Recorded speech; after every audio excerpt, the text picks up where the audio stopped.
Hi guys, this is Dr. Aeronautics. I hope everybody's having a happy Mother's Day.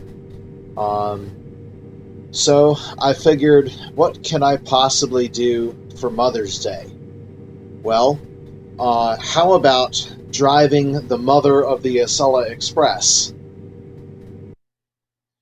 And forgive me because my French pronunciation absolutely stinks, but this is the TGV Reseau, uh, which is by Alstom, and the Acela Express actually directly derives multiple components from the TGV, which includes the traction system, the AC motors, as well as the rectifiers, inverters, and regenerative braking. So under the hood, the Acela Express is actually a TGV train in disguise.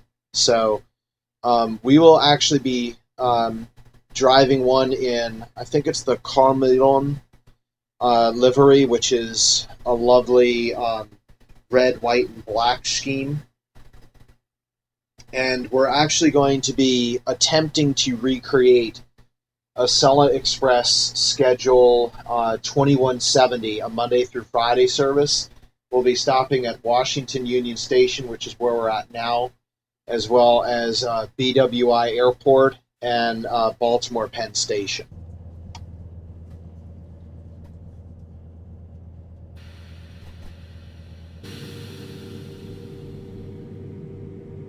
So I'm here a couple minutes before departure because I have to familiarize myself with driving the TGV again. I probably spent about 3 hours of messing around with it at various times, but I don't know French like I know Spanish, so okay, that's good. There are mouse over tooltips.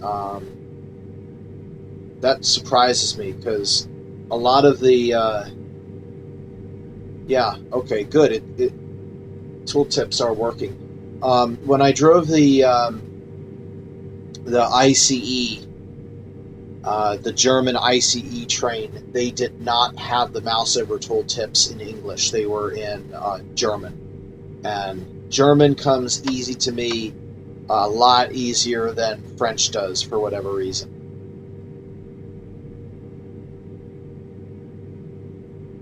Okay, so this is the train brake, and it looks completely different than what you would expect on an American train.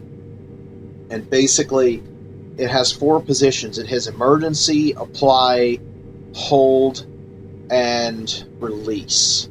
And you push forward to release instead of pull. Now, most of the braking is actually done using the control wheel, which will give you regenerative braking.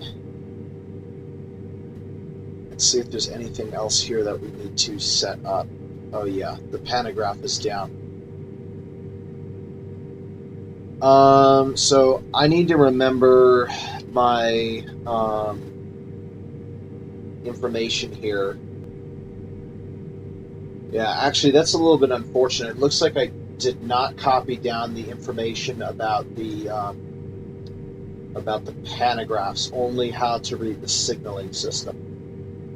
It's been a very long time, but if I remember correctly, LGV is 25 kilovolts, the C is like 1,000 volts, and the M is 750. M and C are DC, and LGV is AC, I want to say.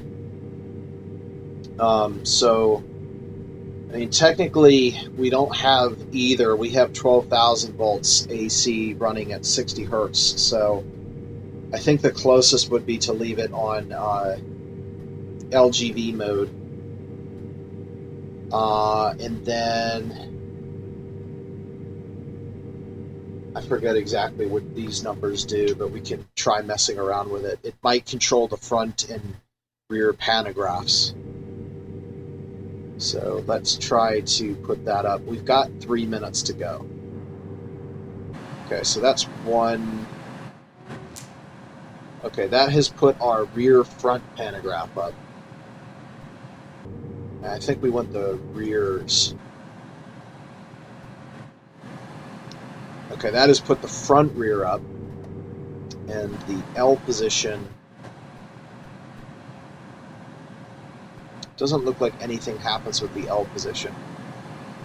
But if I remember correctly, in trailing, the rear pantograph is always used. So you'll notice that there is a little bit of a gap here, and I'm pretty sure that's in real life. American trains are just bigger. That's how it works. I don't think we'll have an issue operating the train, though. So that's that. I'm going to get my speed limits back up. And now the train readout is going to be in kilometers per hour. So how the heck am I going to be able to operate the train? Simple. Before I created my own train and had the knowledge to do so in Train Simulator, this train right here, I used to want to drive around a red train, you know, because my trains are always red. That's just how it works. And the only red train available in Microsoft Train Simulator at the time was the Japanese Series 7000 LSE. And that train is a Japanese train, which means it uses the metric system. And in Microsoft Train Simulator, the way speeds work are they inherit the speed limits, inherit the unit system of the parent locomotive that you're driving. So the NEC speed limits were being displayed in metric. So I actually memorized the metric system due to driving it several times in elementary school. When I say several, I mean probably several dozen times in elementary school. Okay, so put the lights on here. Good. Go into forward.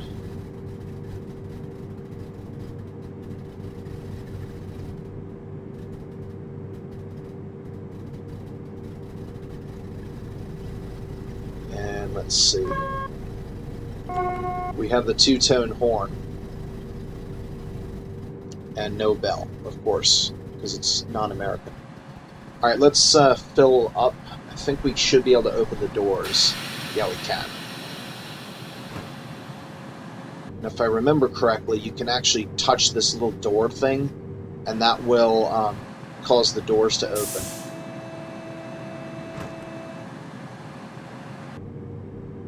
Alright, I think we're all set to go. I love the sound effects from this train, which we'll be able to hear when we get started.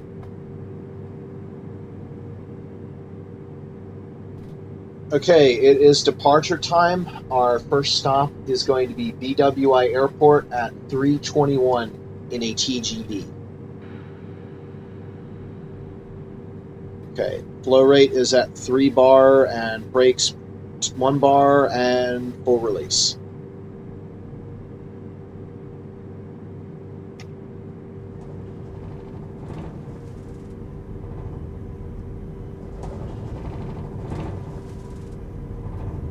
Going up to 15 miles an hour, that's 25 kilometers per hour.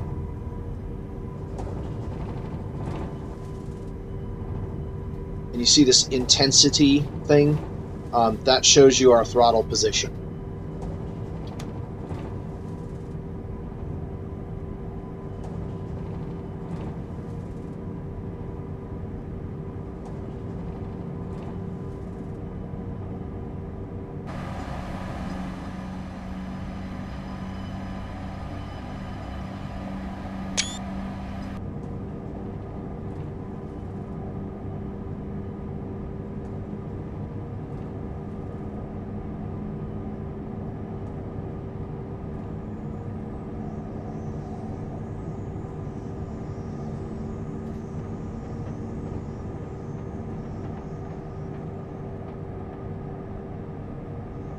And our speed readout will also have an arrow indicating whether or not we're accelerating or decelerating to a certain degree, or flat if it's assumed that we're coasting to some degree.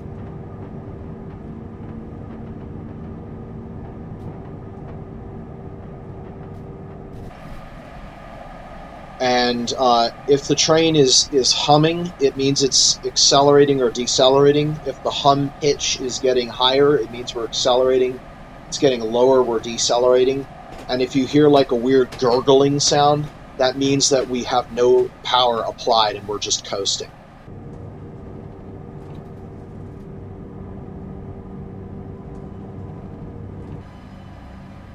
Okay, once we pass under this signal bridge, we'll be able to do 20 miles per hour, which is 32 kilometers per hour.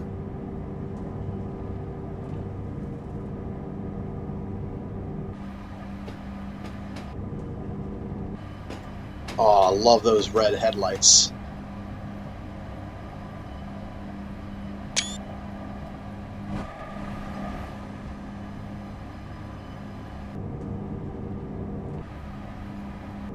Okay, we're clear for 32 kilometers per hour.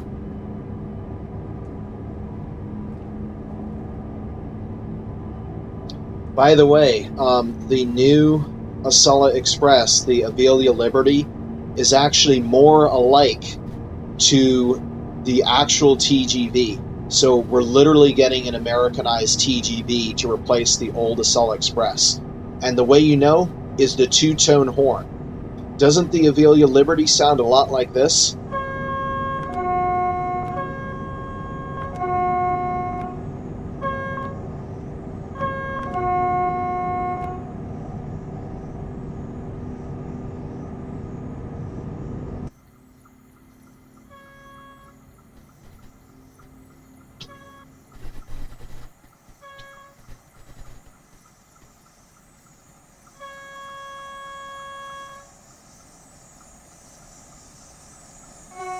Okay, there we go. So the low end of the horn is the B key for bell. So that's how we can do the two-tone horn. Forgot about that trick. Okay, we're clear to 45 miles per hour, which is 72 kilometers per hour.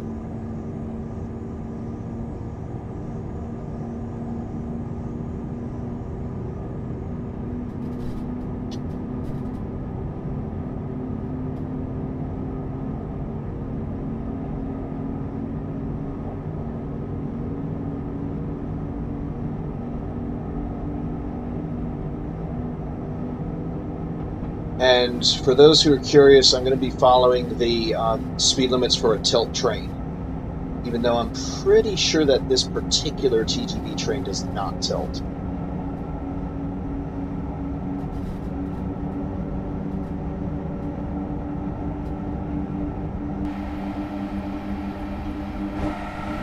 Okay, we've just cleared CP Avenue. We're clear to get my speed limit up, 85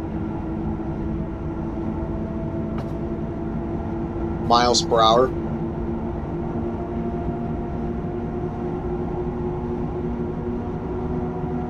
Which is 140 kilometers per hour.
Okay, now we're clear to 125 miles per hour, which is 201 kilometers per hour.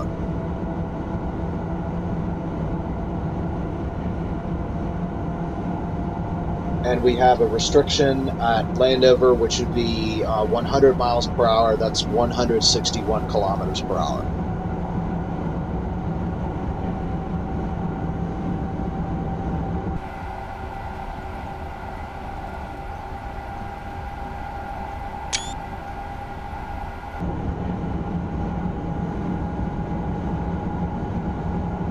And as you might expect, the TGV has absolutely no problem at all reaching 125 miles per hour.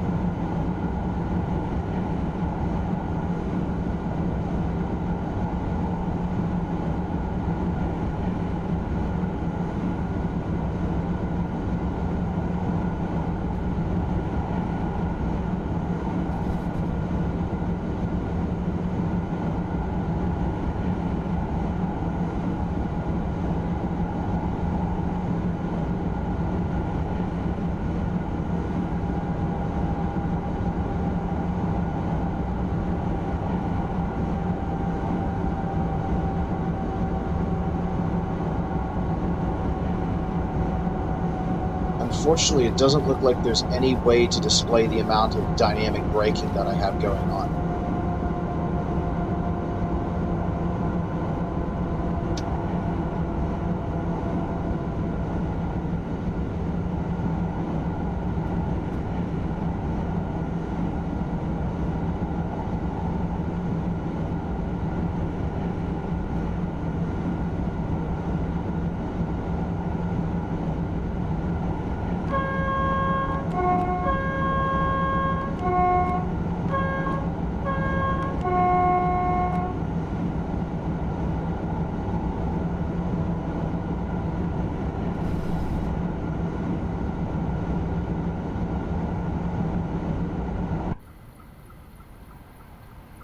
Okay, entire train has cleared this, so we are up to 120, which is going to be... Actually, I don't think that speed limit is in the previous train simulator.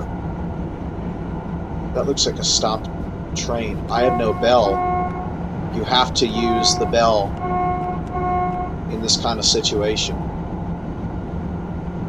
per North American Railroad rules.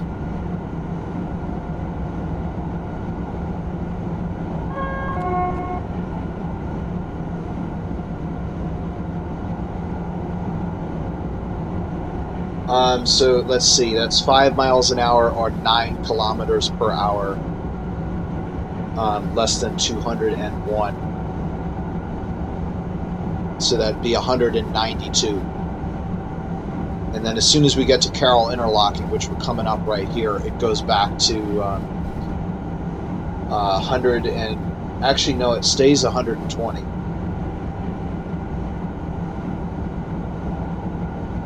Until we get to milepost 125.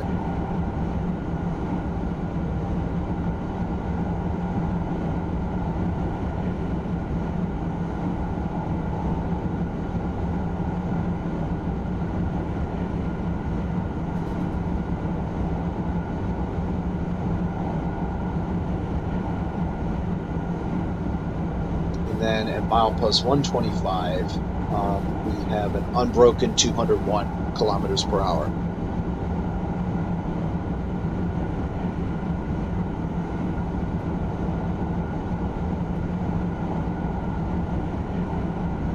So that would be right now.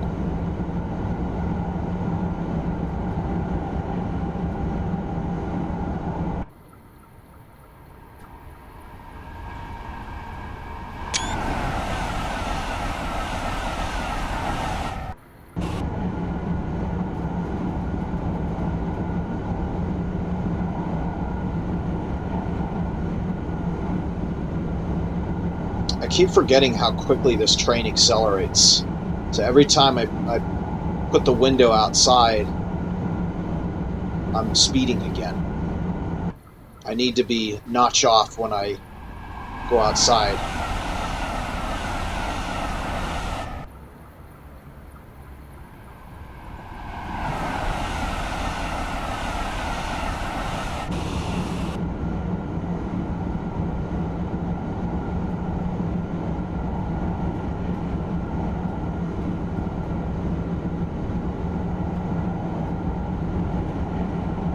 Pretty sweet looking train. I really like how a lot of these high-speed trains, particularly the TGVs, are designed a lot to look like airliner cockpits. I mean, this kind of window design reminds me a lot of the Boeing 737, except for the fact that obviously in said Boeing 737 aircraft, you would not have this thick window dividers. It'd be a lot thinner because you got to see as much sky as you can. Let's see, I guess these shades don't work. That's too bad. It'd be a nice touch to have. The other thing that I don't have is in-cab signaling, which this train natively uses TVM, but obviously it can be programmed to use ACSES. There's the Pope's Creek branch splitting off there, because we're getting a version of that TGV, or a version of an upgraded TGV for the Acela to Avelia Liberty train sets.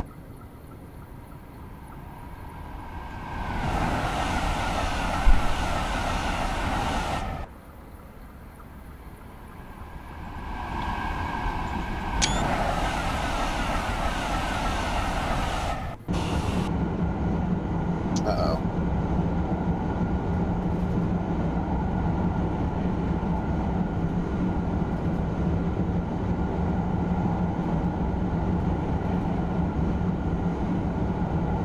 I'm amazed that we can accelerate at 125 miles an hour down a 1% grade, but I guess that's just a testament to how good this train design is.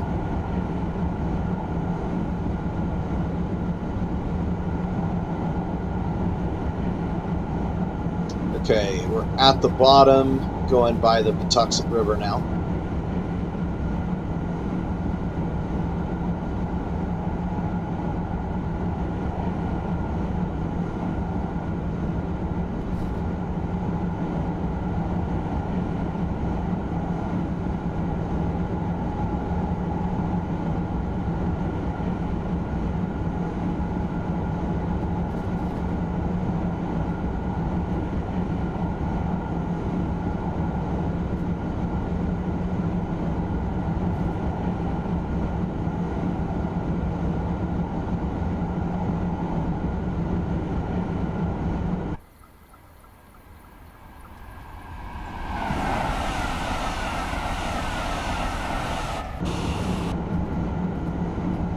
It's always when I look away, every single time.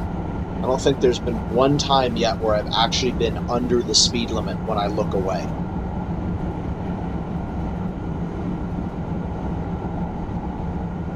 Alright, Little Patuxent, getting close to Odenton, which means I need to be on the lookout for signals putting me into over to track 1.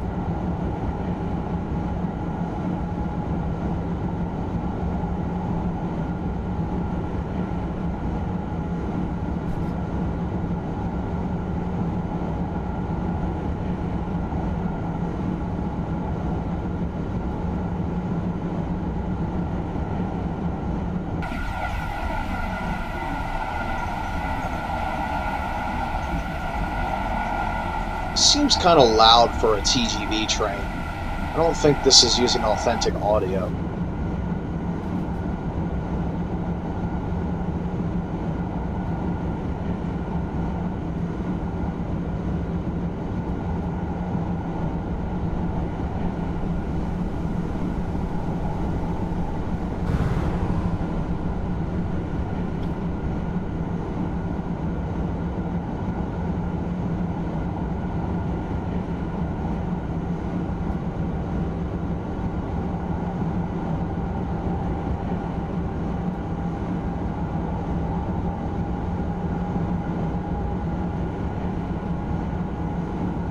Okay, that's a cab signal display.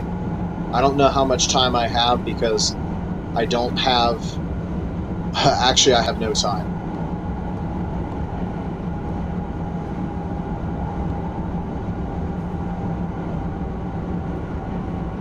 This is going to be pretty ugly.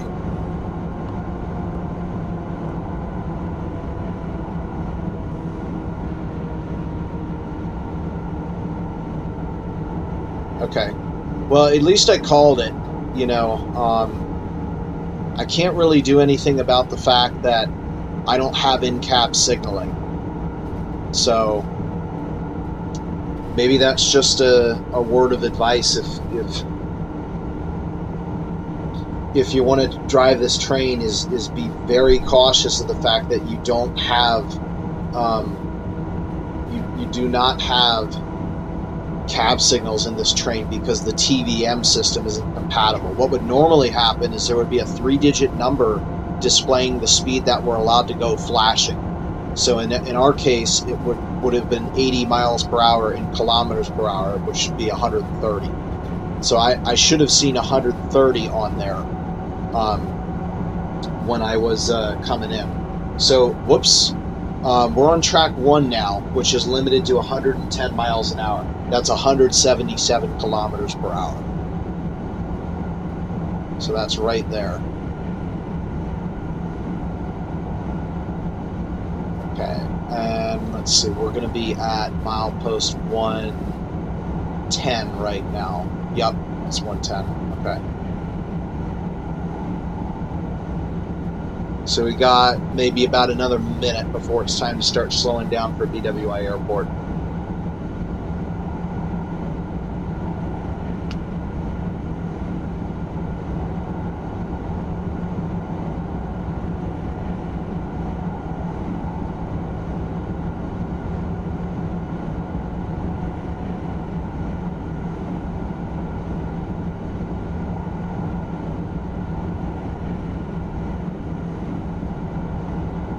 One thing too that's kind of really annoying is the train is extremely heavy on the controls. Like I have to hold down a button to control the train for like a good 2 seconds before the movement is committed, which is really annoying when you want to do high speed movements. So I think I have used this train with the rail driver successfully, but it kind of wreaks havoc with the braking system, which is kind of really annoying. All right, there's 1-0. I'm going to go to full dynamics at this point.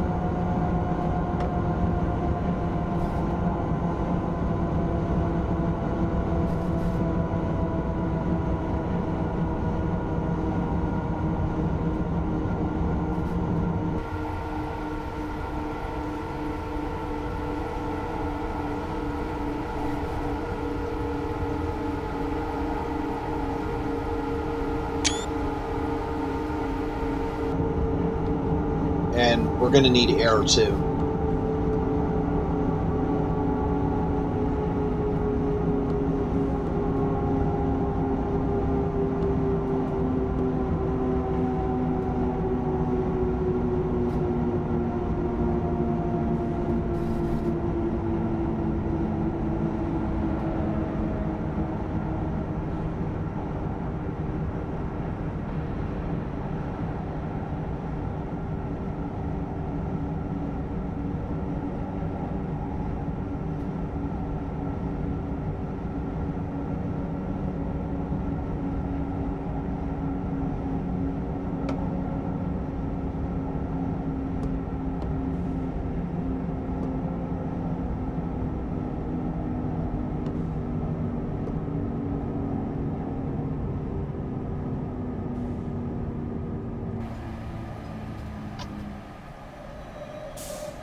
Okay, doors are open at 21.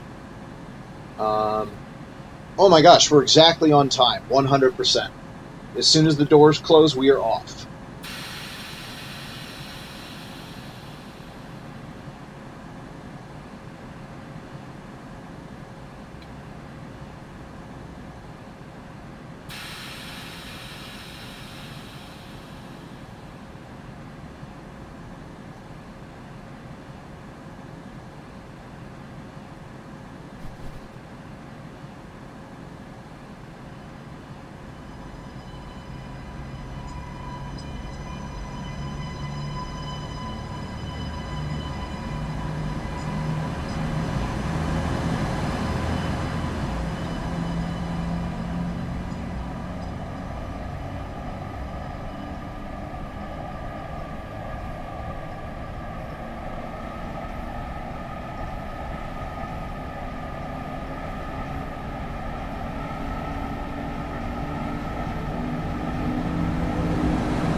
Okay, 110 is our speed limit.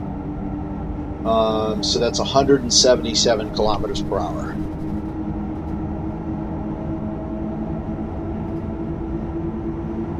And I do think that was a rather slow start, so I'm going to use 5 notches of power.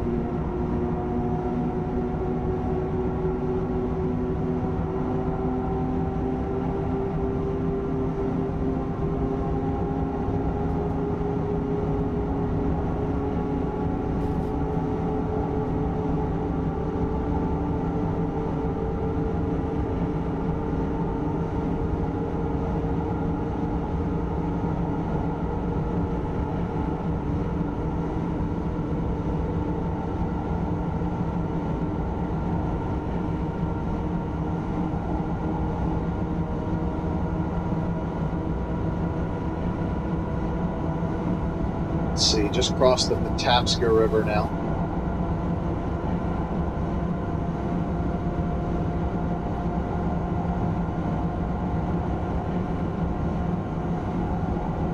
Actually, no, sorry, that might have been Stony Creek. This is the Patapsco.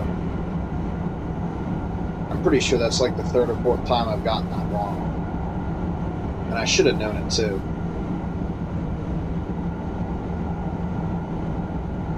Okay, we have a curve coming up, which is for 105. So I need to get down to 169. Here we go.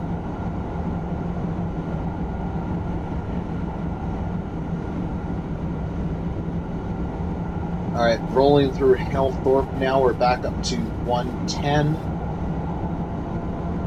for just a little bit. And then we hit milepost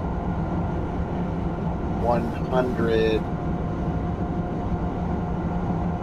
Now that was 101 or 102 or 103. What am I doing with these speeds? Or these distances, rather. Anyway,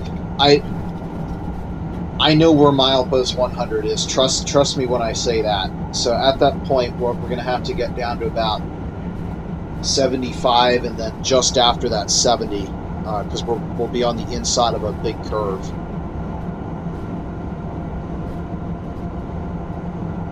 All right, pass under the Beltway, and after this curve, we'll be in Baltimore City. Ooh, is that some scenery deloading? Yeah, that was kind of weird. That kind of reminded me of the Great White Void from the PRR beta route. Okay, we're coming up on milepost 100 now. So we need to get down to 75 miles an hour, which is 140 kilometers, no, 120 kilometers per hour. And really I should get down to 70, which is 113. But it looks like we're ahead of the game.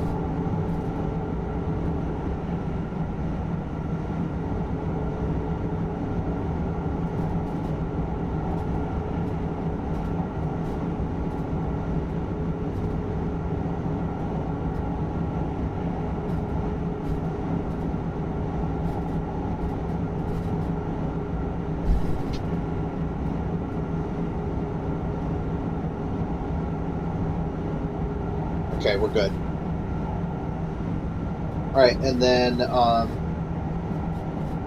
next is after this curve straightens out, will be a straightaway, and the next curve after that will have to do 80 kilometers per hour.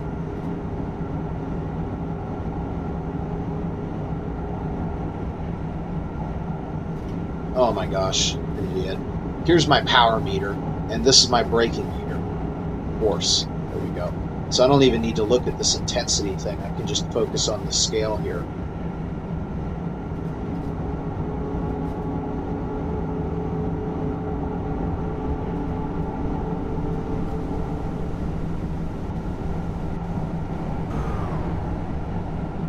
All right, milepost 99, time to get down to 80.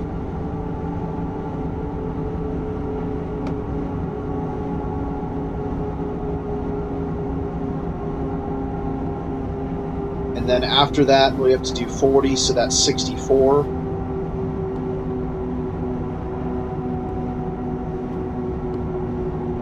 What the heck? I have no air.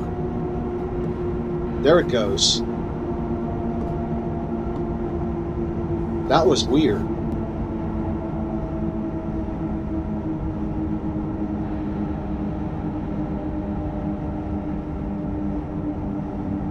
And lovely. No signal indication, so who knows what it's trying to tell me.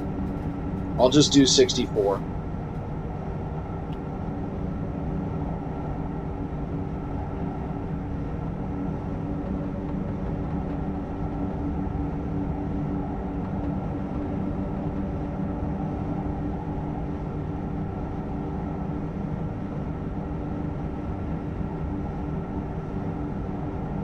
And then the B&P tunnel is 30, which is going to be 48.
Should be put on a high-speed track through here, so it should be able to maintain 48 kilometers per hour all the way into Baltimore Penn Station.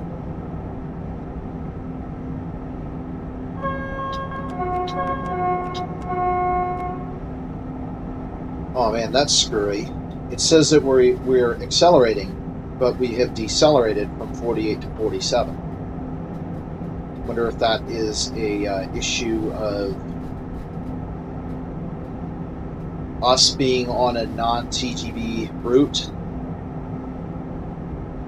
or something wrong with the train script. Hopefully it's the former, because I pay money for these trains.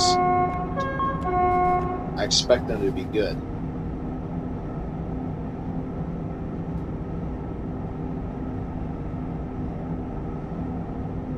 Alright, now when we get to a stop, I'm going to try pressing that green walking dude and see if that opens the doors.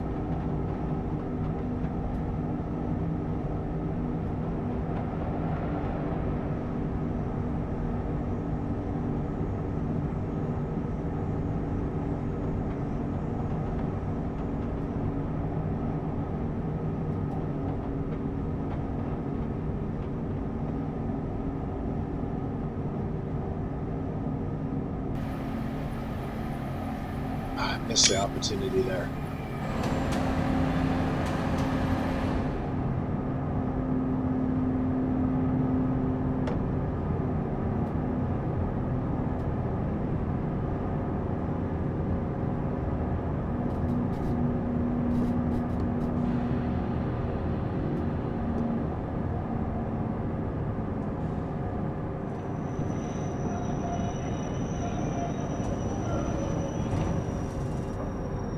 Alright, let's try doing that. Click the dude. Let's see if the doors open. They did. Perfect. Alright guys, that's it. Oh yeah, check the time, see how we did. It's 33. And departure's at 34, so we're right on time. Happy Mother's Day, everyone. This is the closest thing we have to the new Avelia Liberty, and ironically enough, it's basically kind of, you know, like a parent to the Acela Express, and so there's pretty much probably no surprise that we're able to do the schedule just almost exactly like the Acela Express. So I will see you guys next time. Thanks for joining me. Bye-bye.